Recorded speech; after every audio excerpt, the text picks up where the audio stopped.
श्री जामयांग नामग्याल जी।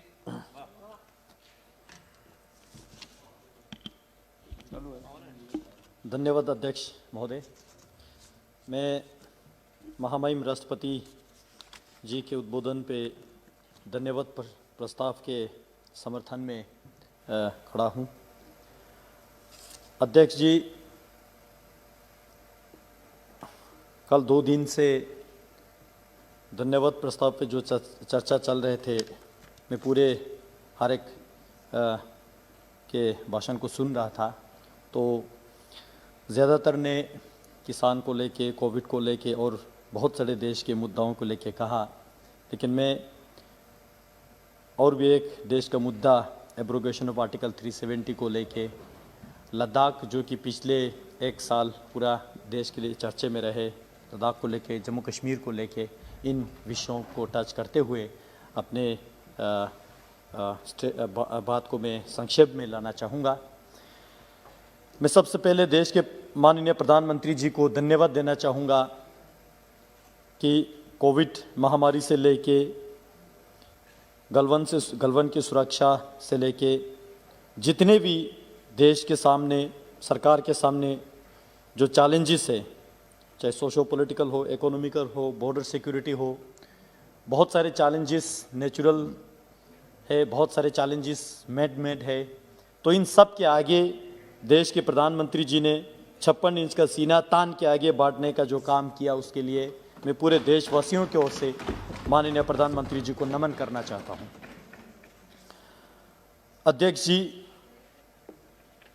Article 370 abrogate करके जम्मू कश्मीर और लद्दाख को यूटी बना के पिछले 1.5 साल का जो तजुर्बा रहा, मैं उसको देश के सामने आपके माध्यम से सदन में रखना चाहता हूं, क्योंकि हमारे सदन के नेता प्रतिपक्ष कल ज़ोर से चिल्ला रहे थे कि लद्दाख में क्या हो रहा है, लद्दाख में क्या हो रहा है, जम्मू कश्मीर में क्या हो रहा है। सर, लद्दाख में क्या हो रहा है, मैं कुछ सूची में ध्यान आकर्षित करना चाहता हूं। देश के इतिहास में पहली बार यूनियन टेरिटरी बनने के बाद लेह और कारगिल को मिला के 2019 से 2020, 2020 से 2021 तक यूनियन बजट में हमें 7,000 करोड़ जो मिला, 2021 और 2022 में 5,958 करोड़ जो है इस बजट में जो प्रपोज किया। कुल मिला के यूटी बनने से अभी तक लद्दाख के 2 डिस्ट्रिक्ट के लिए 13,000 करोड़ जो है बजट में देने का काम इस मोदी सरकार ने किया है, जो अपने आप में एक इतिहास है। मैं एमपी बनने से पहले लद्दाख ऑटोनोमस हिल डेवलपमेंट काउंसिल का 6 महीने का मुझे चेयरमैन के रूप में काम करने का मौका मिला।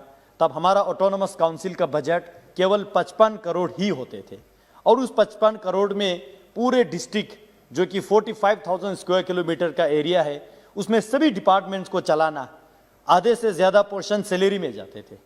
लेकिन उस काउंसिल के बजट को 4 गुना बढ़ा के देश के प्रधानमंत्री ने 232.41 करोड़ दे के दोनों काउंसिल को फाइनेंशियली एम्पावर किया, और साथ ही साथ जम्मू कश्मीर रीऑर्गेनाइजेशन होने के बाद अब लद्दाख ऑटोनोमस हिल डेवलपमेंट काउंसिल लेह और कारगिल दोनों गवर्नमेंट ऑफ इंडिया के साथ डायरेक्टली जुड़ा है। तो लद्दाख ऑटोनोमस हिल डेवलपमेंट काउंसिल के एक्ट अमेंडमेंट करके लद्दाख वालों के एस्पिरेशन को ध्यान में रखते हुए लद्दाख की ज़मीन को लेके, इन्वायरमेंट को लेके, एम्प्लॉयमेंट को लेके, कल्चरल आइडेंटिटी को लेके 6 शेड्यूल में जो डिस्ट्रिक्ट आते हैं उससे भी ज़्यादा कॉन्स्टिट्यूशनल सेफगार्ड देने का बात हमारे होम मिनिस्टर साहब ने हमें आश्वासन दिया। मैं उसके लिए माननीय मोदी सरकार को बहुत बहुत धन्यवाद देना चाहता हूं। अध्यक्ष जी, हर डेवलपमेंट का बुनियाद जो है एजुकेशन होते हैं। मैं पिछली बार जब 370 पे बोल रहा था, तब मैंने चिल्ला के बोला कि एजुकेशन पे पिछले 70 साल हमें कितना वंचित रखा, लेकिन तब से लेके आज तक एजुकेशन सेक्टर में माननीय मोदी जी ने लद्दाख यूनिवर्सिटी देने के काम किया, और यूनिवर्सिटी आज चल रहा है। 2 डिग्री कॉलेजेस लद्दाख में दिया, डीम यूनिवर्सिटी का स्टेटस CIBS को दिया, national skill training institute Ladakh में दिया, फूड क्राफ्ट इंस्टीट्यूट लेह को अपग्रेड करके इंस्टीट्यूट ऑफ होटल मैनेजमेंट बनाने का काम मोदी सरकार ने किया। उसी तरह 20 स्कूल में NCC का जो यूनिट खोलने का निर्णय लिया। उसी तरह कारगिल में इंजीनियरिंग कॉलेज खोलने का जो डिसीजन लिया। इसी बजट में लद्दाख के लिए central university of Ladakh Leh में बनाने का जो घोषणा किया, इतने मेजर स्टेप जो है इसी एक साल में हमें देखने को मिला। इसके लिए मैं माननीय मोदी जी के सरकार को धन्यवाद देता हूं जी। हेल्थ सेक्टर के मैं थोड़ा बात करूं, लद्दाख बहुत सारे एरिया बड़ा है, बर्फीला क्षेत्र है, दुर्गम है, दुर्लभ है, बहुत सारे सब डिवीजन एरिया जो है डिस्ट्रिक्ट हेडक्वार्टर से कट ऑफ रहते हैं, जैसे कि जांस्कार, न्यूमा, टंगसे। इन एरियाओं में टेलीमेडिसिन के द्वारा लोगों को हेल्थ फैसिलिटीज प्रोवाइड करने का काम यह सरकार ने किया, हम धन्यवाद देते हैं। लद्दाख के लिए 1 मेडिकल कॉलेज सैंक्शन किया, हम धन्यवाद देते हैं। नेशनल इंस्टीट्यूट ऑफ सोवा आयुष मंत्रालय के द्वारा लद्दाख में बनाने का जो निर्णय हुआ, घोषणा हुआ, हम धन्यवाद देते हैं। सर, टेलीकम्युनिकेशन, ये सारा मैं इसलिए गिन रहा हूं, ये केवल एक लोकसभा क्षेत्र ही नहीं बल्कि देश के सीमा सुरक्षा से जुड़े हुए। जब हम सीमावर्ती इलाका का विकास करेंगे तो ऑटोमेटिकली देश का सीमा सुरक्षा और भी मजबूत हो जाएंगे। तो ये पहले के सरकारों ने, यूपीए सरकार ने इसको जानने की कोशिश नहीं किया, लेकिन मोदी सरकार ने ये सारा जानते हुए टेलीकम्युनिकेशन की अगर मैं बात करूं, पिछले इसी एक साल में यूनिवर्सल सर्विस ऑब्लिगेशन फंडिंग के तहत 54 मोबाइल टावर जो 4G के सुविधा के साथ वहां लगाने का काम इस सरकार ने किया। VSAT लगाने का काम एमरसेट के साथ। जो गांव दूर दराज इलाका है, मीडिया में बहुत सारे मेंबर्स ने देखे होंगे, 2-2, 3-3 दिन में खुद पैदल चल के जाता हूं, उन विलेजेस को एमरसेट के जरिए, VSAT के जरिए इंटरनेट से जोड़ने के काम यह सरकार ने किया। उसी तरह अगर मैं पढ़ते जाऊं, सूची बहुत लंबा है, समय कम है, इसलिए मैं ज्यादातर पॉइंट्स को मैं स्किप कर रहा हूं। सर, एयर सर्विस को लेके ले एयरपोर्ट 1985 में बने थे, उसको अभी तक अपग्रेड करने के लिए पहले के सरकारों ने नहीं सोचा। उस एयरपोर्ट को 480 करोड़ देके अपग्रेड करने का निर्णय जो है मोदी सरकार ने किया। और वो देश में बहुत सारे एयरपोर्ट है, उन एयरपोर्ट से अलग होगा, हट के होगा। पूरे लद्दाख के कल्चर, लद्दाख के आइडेंटिटी को उसमें झलकते हुए वो एयरपोर्ट जो इंटरनेशनल स्टैंडर्ड का बनने का जो निर्णय लिया। कारगिल का एयरपोर्ट एक्सपेंशन करने का निर्णय लिया। कारगिल एयरपोर्ट रिलोकेट करने की जरूरत है, वो सरकार उसमें कंसीडर कर रहा है। कारगिल में छोटे जहाज अभी उतारने का पूरा चांस है, लेकिन कॉमर्शियल वायबिलिटी नहीं होने के कारण से नहीं आ रहा है। हमारे टूरिज्म मिनिस्टर साहब इसी जनवरी 25 तारीख को कारगिल में आके -30 डिग्री सेल्सियस में वहां नाइट स्पेंड किया। मैं देश के सरकार को धन्यवाद देना चाहता हूं।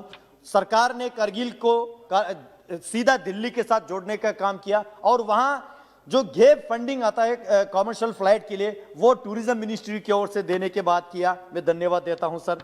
उसी तरह नुब्रा थोयस के एयरपोर्ट जो है वो वहां पे टर्मिनल बिल्डिंग करके सिविल हवाई जहाज चलाने का जो बात किया। सर, बॉर्डर सुरक्षा को लेके जो बहुत सारे रोड्स जो है, ब्रिजेस है, वहां कनेक्ट करने की जरूरत है। जोजिला टनल जो कश्मीर और लद्दाख को 12 महीना जोड़ने का जो काम जो है मोदी सरकार कर रहा है। मैं आज के बता रहा हूं, -30 डिग्री सेल्सियस में वहां पे हेवी बर्फ जो स्नोफॉल होते हुए वहां पे आज भी काम चल रहा है। पहले सरकार का मानसिकता यह था कि वहां पे ये काम करने का सीजन नहीं है, ठंड होता है, लेकिन ये सरकार ने वो मानसिकता चेंज करके -30 डिग्री सेल्सियस में वहां पे टनल निकालने का जो काम आज हो रहा है, मैं इसके लिए धन्यवाद देना चाहता हूं। नियमो पादुम दरचा रोड 3 साल के काम जो है पिछले 3 महीने में करके जो ले से जंस्कार सीधा 8 घंटे में कनेक्ट होने के काम जो है ये सरकार ने किया। ये सारा इसलिए बता रहा हूं क्योंकि ओपोजिशन के लीडर कल पूछ रहे थे कि लद्दाख में क्या चल रहा है, ये जानना बहुत जरूरी है। सर, शिंकुल्ला टनल, तकलांगला टनल, लचुंगला टनल, सारा डीपीआर बनने का काम हुआ है। मैं मोटे मोटे पॉइंट पढ़ रहा हूं सर। उसी तरह टूरिज्म को लेके बहुत सारे जो विस्तार कर रहा है, होम स्टे को प्रमोट कर रहे हैं, नया ट्रैकिंग रूट्स खोल रहा है, नया जो है कारगिल को टूरिज्म की दृष्टि से प्रमोट करना बहुत आवश्यकता है, वो हो रहा है। क्योंकि देश में एक ऐसा परसेप्शन बना रखे है कि कारगिल माने वार जोन, ऐसा नहीं है सर। कारगिल वार जोन नहीं है, कारगिल पीसफुल टूरिस्ट डेस्टिनेशन है। ये परसेप्शन बदलने का काम हमारे टूरिज्म मिनिस्टर प्रहलाद साहब ने वहां आके जो नेशनल टूरिज्म डे कारगिल में मना के ये सरकार ने दिखा दिया है कि कारगिल हम कहां लेके जाना चाहते हैं। मैं इसलिए देश के सरकार को धन्यवाद देना चाहते हैं। सर, युवा और खेल के संबंधित थोड़ा बोलूंगा, फिर मैं जम्मू कश्मीर धारा 370 इंटरेस्टिंग पॉइंट पे आऊंगा। सर, माननीय सदस्यगण, आपको 10 मिनट हो गए बोलते हुए। सर नहीं हो, आप 1 मिनट में अपनी बात कर मैं संक्षेप करता हूं सर। चलो ये सारा पॉइंट में स्किप करके सर, माननीय सदस्यगणों से आग्रह कर रहा हूं कि वो अपनी बात को घड़ी में देखकर 5 मिनट में अपनी बात को समाप्त कर दें। आपको नहीं, आपको तो 10 मिनट हो गए। और माननीय सदस्य सर 1-2 पॉइंट सर जरूरी। कल अधीर रंजन जी पूछ रहे थे कि चाइना आके हजारों किलोमीटर लेके गया। ये सच बता रहे हैं सर, चाइना आके हजारों किलोमीटर लेके गया। मैं डेटा के साथ बताऊं, अक्साई चीन 27,250 किलोमीटर 1962 में कांग्रेस के टाइम पे लेके गया। ये रिकॉर्ड में जाना चाहिए। त्यापंगनाक छबजी वैली जो कोरजोक से 250 किलोमीटर चुमुर एरिया में 208 तक यूपीए सरकार के टाइम पे ले गया। अधीर रंजन जी सच बता रहे हैं। जोरावर फोर्ट जो धिमजोक में थे उसको तोड़ के चाइना के पीएलए ने 2008 तक वहां पे ऑब्जर्विंग पॉइंट बना दिया। 2012 तक ये कांग्रेस के टाइम पे हुआ। उसी तरह धूमचले जो एंशिएंट ट्रेड पॉइंट है 2008 से 9 तक वो भी ले गया। तब सरकार में कौन थे? कांग्रेस थे। लेकिन आज मैं मोदी जी को धन्यवाद देना चाहता हूं जो देश की सुरक्षा केवल प्रधान सेवक ही नहीं बल्कि प्रधान रक्षक बन के जो है देश के सीमा को इतने मजबूत करके 10-20 गुना इंडियन आर्मी उधर तैनात करके देश के सीमा को इतना मजबूत किया। इसलिए मैं बताना चाहता हूं सर, आजादी के कभी शाम नहीं होने देंगे, शहीदों की कुर्बानी बदनाम नहीं होने देंगे। बची हो जो एक बूंद भी लहू की, तब तक भारत माता का अंचल कांग्रेस की तरह नीलाम होने नहीं देंगे। सर आर्टिकल 370 पे मैं थोड़ा सा बोलना चाहूंगा, क्योंकि सदन में डॉक्टर फारूक अब्दुल्ला साहब ने बड़ा अच्छा इमोशनल स्पीच दिया और उन इशारे में यह बता दिया कि ये सरकार जो है मुस्लिम विरोधी है, ये जो है धर्मनिरपेक्ष करते हैं। लेकिन मैं बताना चाहता हूं सदन में सर, जब फारूक अब्दुल्ला साहब के सरकार वहां पे थे 370 वो लोग एंजॉय कर रहे थे। गुज्जर बकरवाल समुदाय जो गुज्जर बकरवाल समाज जो है 100% मुस्लिम है सर, कभी ऊपर उभारने नहीं दिया। लेकिन यह सरकार ने 370 हटने के बाद कल डीडीसी इलेक्शन चुनाव किया, गुज्जर बकरवाल को पॉलिटिकल रिजर्वेशन देके उस मुस्लिम समाज को जो पिछड़े थे दबे थे उसको उठाने का काम जो है इस सरकार ने किया। यह मैं रिकॉर्ड में लाना चाहता हूं सर 370 हटने के बाद ग्रास रूट डेमोक्रेसी वहां आने लगा सर। वहां पे जो है डीडीसी इलेक्शन हुआ, वहां पे ब्लॉक डेवलपमेंट काउंसिल का चुनाव हुआ, वहां पे जो है आज केवल 87 एमएलए का इलेक्शन नहीं, 40,000 से ज्यादा पंच एंड सरपंच इलेक्टेड है इस सरकार के दौरान। 3,000 से ज्यादा ब्लॉक डेवलपमेंट काउंसिल का चेयरमैन इलेक्टेड है, 280 से ज्यादा डीडीसी का मेंबर जो है वहां पे। और इतना जितना भी चुनाव हुआ उसमें एक बंदूक नहीं चले, एक चिड़िया के जान तक नहीं गया। वाजपेयी साहब कहते थे जमहूरियत, कश्मीरियत और इंसानियत, इससे बढ़िया जमहूरियत हमें क्या चाहिए। जो डिस्ट्रिक्ट जो है टेररिस्ट के लिए माना जाते हैं, मैं नाम नहीं लूंगा बुरा लगेगा, उन डिस्ट्रिक्ट्स में इस बार 60% 70% वोट होने लगा। 70-80 साल के बुजुर्ग जो है खुद चल के वोट डालने के लिए आया, जो पिछले 30 साल तक वोट डालने के लिए नहीं आया सर। तो इससे ज्यादा जमहूरियत क्या चाहिए। इस सरकार के दौरान कश्मीर में शूट एट साइड का एक बार भी ऑर्डर नहीं हुआ। इससे ज्यादा इंसानियत क्या चाहिए, इससे ज्यादा जमहूरियत क्या चाहिए, इससे ज्यादा कश्मीरियत जो पीसफुल और क्या चाहिए। जो अटल जी ने जो हमें मार्गदर्शन दिया उस पे माननीय मोदी जी के सरकार चलने का जो काम कर रहा है सर, मैं एक जरूर ध्यान आपके आकर्षित करना चाहूंगा।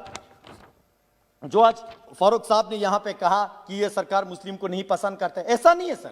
ये फारूक साहब मुस्लिम है, आप हिंदू है, हम बौद्ध है, हम ये सारा ये जो है ये इस देश का खूबसूरत गुलदस्तान है। लेकिन कुछ आइडियोलॉजी से हमें प्रॉब्लम होते हैं सर। फारूक साहब कहते हैं चीन के मदद से 370 वापस लाएंगे, ये हमें स्वीकार नहीं है। महबूबा मुफ्ती जी कहते हैं जब तक 370 वापस नहीं आएंगे तिरंगा नहीं उठाएंगे, ये हमें स्वीकार नहीं है। कारगिल में कांग्रेस का काउंसलर कहते हैं आधा लद्दाख यानी लेह डिस्ट्रिक्ट कांग्रेस चाइना को दे देना चाहिए, ये हमें स्वीकार नहीं है। ऐसा विचारधारा जो है हमें स्वीकार नहीं है, इसलिए जो है ऐसे विचारधाराओं के साथ हम अंतर करते हैं। अन्यथा देश के मुसलमान के साथ, देश के क्रिश्चियन के साथ, देश में जितने भी लोग रहते हैं किसी के साथ हमें प्रॉब्लम नहीं है। इस देश का नारा है सबका साथ, सबका विकास और सबका विश्वास। आपने मुझे समय दिया बोलने के लिए, तो और भी बहुत सारे हैं जो anti corruption bureau Jammu Kashmir में लगा के, रोशनी एक्ट में जमीन घोटाला कितना हुआ, क्रिकेट में कितना घोटाला हुआ, वो सारा धीरे धीरे बाहर आ रहा है। सर, कस्टोडियन और इवैक्यू प्रॉपर्टी एक्ट खत्म करने की जरूरत है। मैं आपके माध्यम से सरकार के ध्यान आकर्षित करना चाहूंगा। बहुत बहुत धन्यवाद सर। कहने के लिए तो बहुत कुछ है, लेकिन समय के कमी, आपने मुझे बहुत समय दिया। बहुत बहुत धन्यवाद जी।